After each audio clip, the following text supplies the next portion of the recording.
Sidang pembunuhan Brigadir Yosua Huta Barat menghadirkan sejumlah saksi ahli. Kriminolog menyebut peristiwa pelecehan seksual yang dialami Putri Chandrawati tidak memiliki alat bukti yang jelas sehingga sulit dijadikan motif pembunuhan. Sementara ahli digital forensik membeberkan hasil CCTV menggambarkan Ferdy Sambo tidak memakai sarung tangan sebelum penembakan Yosua Huta Barat. Untuk membahasnya lebih dalam, kita sudah terhubung melalui sambungan Zoom dengan kriminolog FISIP Universitas Indonesia, Profesor Adrianus Meliala. Selamat sore, Prof. Adrianus. Selamat sore. Dan pakar hukum pidana sekaligus mantan Hakim Agung, Profesor Gayus Lumbun. Selamat sore, Prof. Gayus. Ya, selamat sore. Oke, saya mau ke Prof. Adrianus terlebih dahulu. Prof. Adrianus, kriminolog yang menjadi saksi ahli di sidang pembunuhan Yosua kemarin mengatakan bahwa peristiwa pelecehan seksual yang dialami Putri Chandrawati tidak memiliki alat bukti jelas. Apakah memang sulit pembuktiannya ya? Jika hanya berpegang pada keterangan Putri Chandrawati, Prof. Adrianus. Saya setuju dengan semua keterangan yang disampaikan oleh sejawat saya tersebut. Hanya saya tidak setuju pada satu hal, yakni soal motif. Yakni ketika yang bersangkutan, Prof. Mustafa mengatakan bahwa tidak ada motif, mengingat tidak ada visum dan seterusnya. Bagi saya sebagai ilmu kriminologi itu kita tidak memerlukan, belum memerlukan visum dan berbagai bukti material lainnya. Nah, walaupun tidak ada bukti material, tidak berarti lalu kemudian motif tidak ada. Sedang kalau dikatakan tidak ada, maka lalu jatuhnya menjadi kejahatan tanpa motif, kejahatan yang bersifat motifless. Padahal di pihak lain dikatakan juga bahwa ini adalah kejahatan yang terencana. Nah, kata kejahatan terencana kok tanpa motif, kan nggak mungkin. Nah, menurut saya memang ada motif, tetapi untuk kemudian diverifikasi menjadi suatu bukti hukum itu yang tidak terlihat. Demikian, Pak. Oke, jadi memang ada motif tapi perlu pembuktian verifikasinya begitu ya. Tapi Prof. Adrianus, ahli kriminolog kemarin juga mengatakan bahwa peristiwa pelecehan seksual terhadap Putri Chandrawati ini tidak bisa dijadikan motif utama dari pembunuhan berencana begitu. Bagaimana kemudian bisa mengungkap motifnya kalau motif pelecehan seksual tidak bisa dijadikan motif pembunuhan berencana? Padahal yang paling kuat dugaannya kan itu. Betul sekali, dan memang ini juga mencerminkan ketidaksinkronan atau ketidakkonsistenan dari terdakwa. Kalau memang motif pelecehan seksual dijadikan sebagai motif utama agar kemudian membebaskan keduanya atau minimal membebaskan PC, maka seyogianya kemudian lalu motif itu dipelihara, dijaga, diperkuat malah. Dengan apa? Dengan misalnya mencari visum et repertum, melapor kepada polisi, dan juga menampilkan gesture-gesture yang memang memperlihatkan seriusnya perbuatan tersebut. Nah, masalahnya kan itu yang nggak ada. Sebagai contoh misalnya pada saat yang bersangkutan sudah mendengar FS mendengar pemberitahuan dari istrinya bahwa dia mengalami suatu kekerasan seksual, lah kok masih bisa kemudian si FS itu pergi main bulu tangkis. Ini kan mencerminkan bahwa itu tidak serius gitu. Jadi kita sebagai pengamat jadi bingung juga tuh. Di satu pihak kita berusaha untuk kemudian berada pada pihak yang berusaha mempercayai Tentu sebagai pengamat kan boleh beda-beda dikit lah posisinya gitu. Tapi juga menjadi bingung sendiri. Kenapa? Karena tadi terhadap sesuatu yang begitu serius, begitu membuat emosi, tapi kok yang bersangkutan masih bisa kemudian lalu pergi main bulu tangkis. Demikian sebagai contoh. Oke.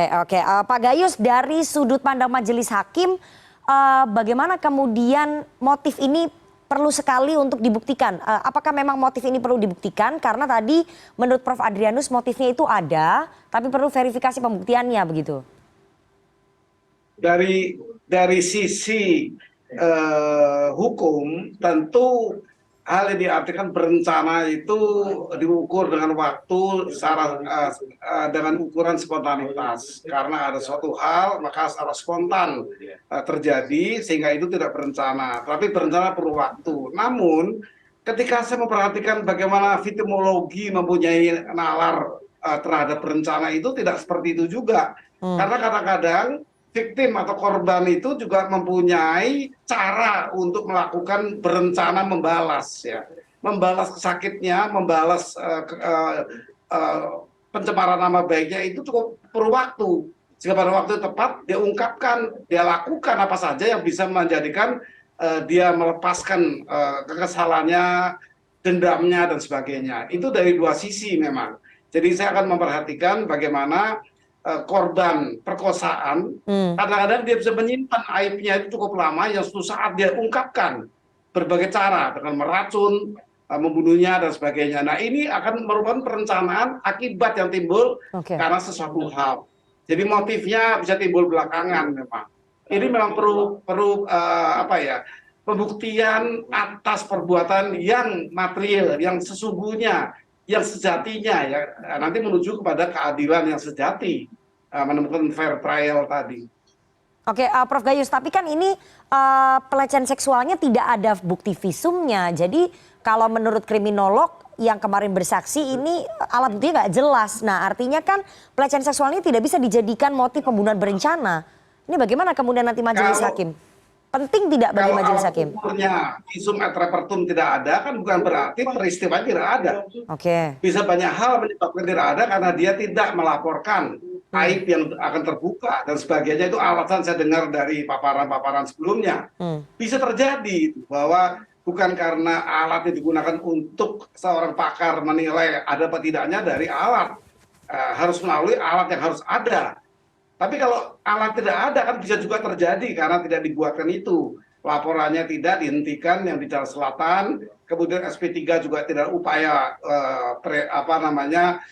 upaya yang lain seperti misalnya pra peradilan tidak dilakukan karena menutup itu. Tapi kan kesalahan kedendaman ini tidak bisa berhenti. Nah, apakah itu juga masuk dalam wilayah ilmu hukum karena waktu yang harus spontan. Tetapi ada hal lain yang terjadi dan itu banyak terjadi. Korban pemerkosaan yang membalas dengan berbagai cara kemudian setelah lamanya waktu terjadi bisa berapa bulan. Nah, apakah ini juga masih masuk perencanaan atau mungkin ini karena hal yang lain penyebabnya? Ini harus ada keadilan yang betul-betul material. Oke, Prof Adrianus menyampaikan ataupun menyimpulkan tadi apa yang disampaikan oleh Prof Gayus ya, bahwa korban perkosaan ini bisa menyimpan sekian lama kemudian meledak dan akhirnya bisa melakukan pembalasan dengan membunuh, meracun seperti yang tadi disampaikan oleh Prof Gayus. Apakah kemudian ini juga terbaca dari kasus pembunuhan Brigadir Yosua ini, Prof Adrianus? Pada PC tidak, tetapi pada FS kelihatan sekali hal itu. Yang pertama, yang kedua, saya setuju dengan Prof Gayus bahwa janganlah kemudian soal motif ini diredusir hanya karena adanya kelengkapan material. Ya, saya pakai logis saja, dan itu yang berkali-kali saya bilang kepada semua teman, mari kita lihat logisnya.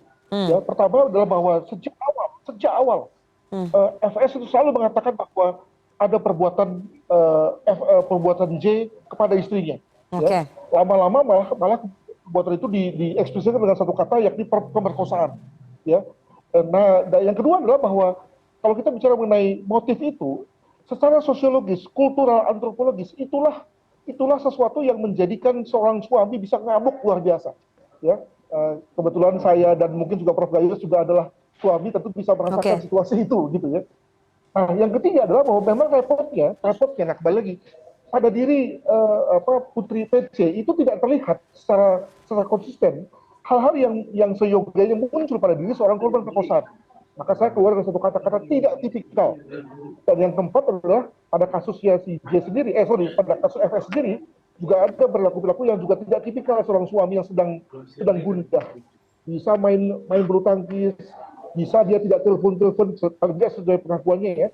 Hal mana tidak mencerminkan seorang suami yang sedang pusing gitu ya. Nah, tapi tidak berarti kemudian lalu menghilangkan bahwa itu tidak ada. Nah, itu mungkin sekali ada. Pertanyaannya adalah bahwa sejauh berapa jauh sih situasi yang memang tidak kuat secara hukum acara itu kemudian lalu akan mampu membuat hakim goyah dan mampu memberikan permaafan atas perilaku FS dan PC. Nah, saya menduga bahwa itu tidak akan banyak tidak akan banyak kontribusinya pada pengurangan hukuman. Mungkin ada pada PC kali ya, pada PC sebagai orang yang boleh dibilang sebagai korban juga gitu. Tapi tadi tidak akan mungkin misalnya mengubah pasalnya apalagi ya sampai pada melepaskan yang bersangkutan dari yang tadinya bersalah jadi tidak bersalah. Demikian. Oke, jadi tidak akan begitu berpengaruh terhadap objektivitas hakim dalam menjatuhkan hukuman ya, tidak akan begitu berpengaruh ketika hakim kemudian kasihan atas apa yang terjadi pada Ferdy Sambo dan juga Putri Chandrawati. Oke, kita akan tanya nanti dari sudut pandang hakim, tapi kita harus jeda terlebih dahulu. Jangan kemana-mana, tetap bersama kami di CNN Indonesia Newsroom.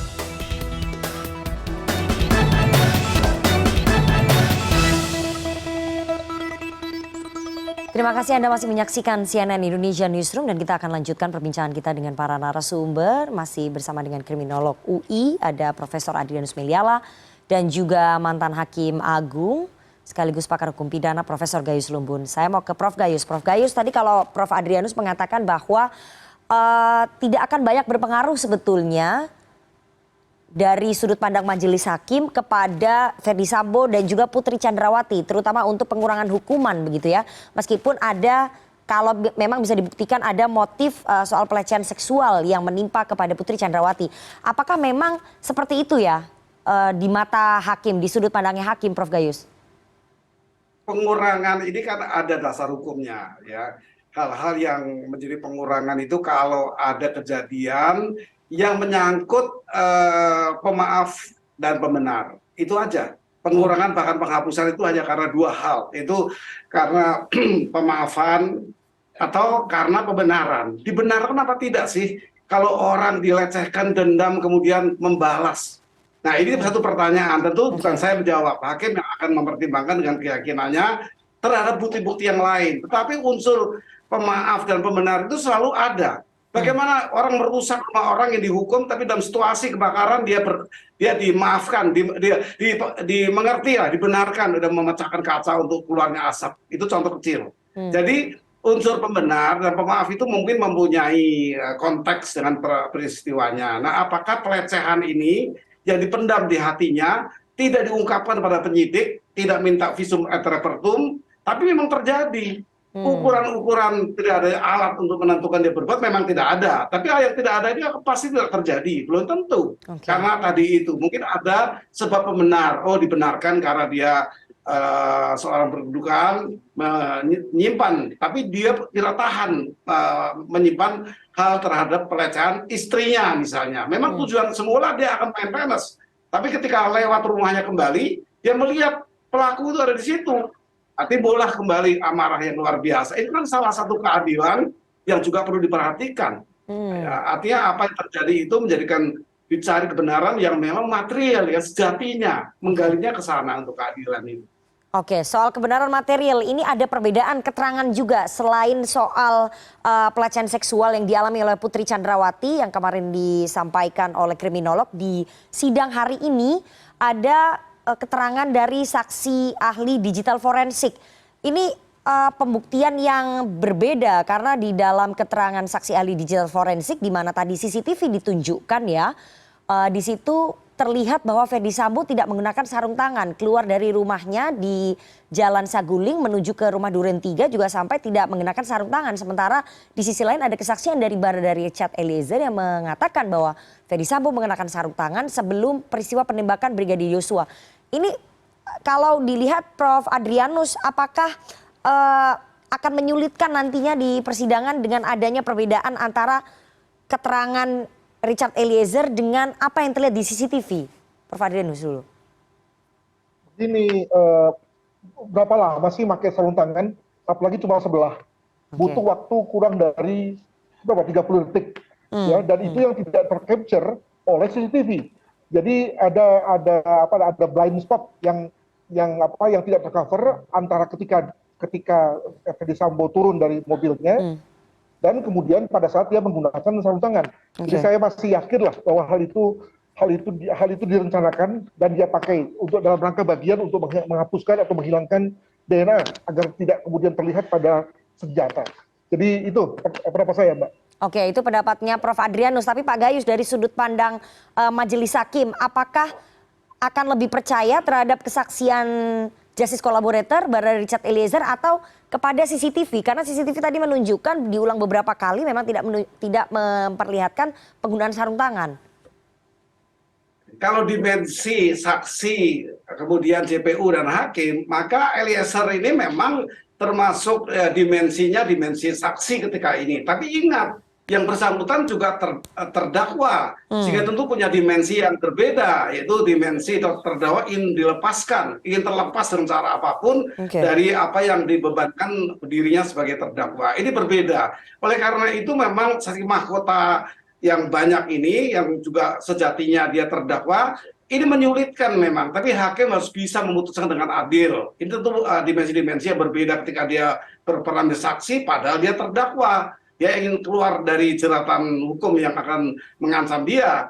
Jadi ini yang perlu diperhatikan dengan baik, sehingga dimensi saksi untuk Eliezer tidak bisa diterima sepenuhnya. Ya, dia juga terdakwa yang punya kepentingan.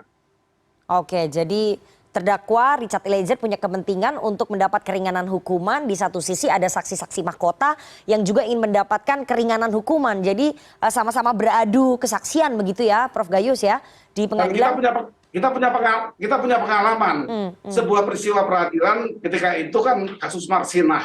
Ya. Saksi mahkotanya 9, semuanya berpotensi diancam hukuman mati. Tapi oleh seorang hakim agung yang memang dipercaya ketika itu, dianggap Adi Handoyo ini seorang hakim yang kredibel, dia bebaskan ke-99-nya itu. Ini peristiwa luar biasa. Nah, tapi karena dia mengatakan daripada saya menghukum satu orang yang belum tentu bersalah, lebih bagus saya ragu ya. Ini ada istilah-istilah pengadilan di peradilan, lebih baik melepaskan seorang yang bersalah daripada menghukum satu orang yang tidak bersalah.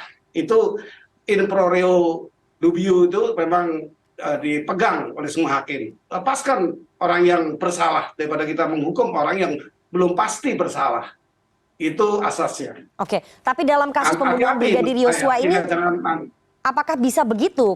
Kan Ferdy Sambo sudah mengakui bahwa ada pembunuhan terhadap Brigadir Yosua, tapi dengan adanya saksi mahkota yang saling melindungi antara Ricky Rizal, kemudian Kuatmaru, Putri Chandrawati dan juga Ferdy Sambo, sementara hanya ada Barada Richard Eliezer saja yang bertahan dengan kesaksiannya dan alat bukti CCTV menunjukkan beberapa fakta sebaliknya. Ini apakah kemudian akan membingungkan hakim, kemudian membuat hakim memutuskan bahwa lebih baik ada pengurangan hukuman atau seperti apa, Pak Gayus? Ya, ini kan masih di tataran pengadilan tingkat pertama. Ya. Masih ada pengadilan koreksi, pengadilan tinggi maupun di Mahkamah Agung. Sudah ada 2 tingkat, kasasi dan PK. Ini nanti yang saya ceritakan Marsinah kasusnya itu, pembela buruh itu ada di tingkat kasasi.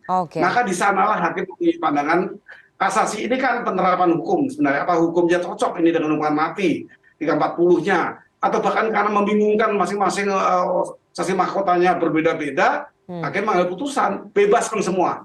Daripada saya menghukum orang yang belum bersalah, saya bebaskan orang yang bersalah. Itu yang diartikan sebagai pertimbangan hakim yang harus menguntungkan terdakwa apabila hakim tidak punya keyakinan. Oke, Pak Adrianus, Prof Adrianus, dengan background polisi reserse, harusnya Ferdy Sambo sudah bisa memprediksi ini ya.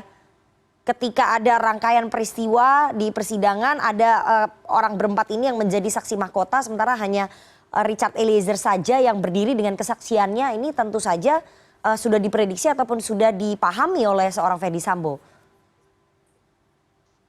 Ya, ini kan satu bukti bahwa tidak ada kejahatan yang sempurna ya. Saya pribadi berpendapat bahwa sebetulnya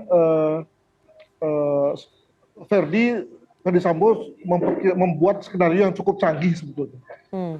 Tetapi karena melibatkan banyak orang, maka titik lemahnya di situ. Ya.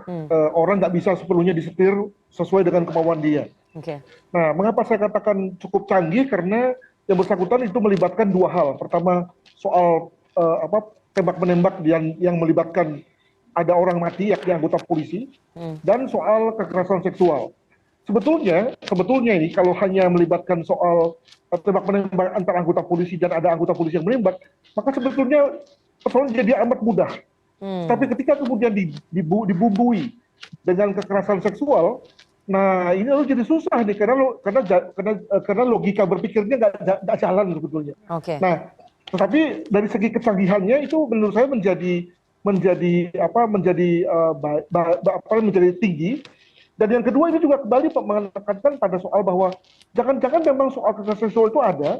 Buktinya apa? Buktinya bahwa yang bersangkutan pasti tetap memasukkan faktor itu dalam ceritanya.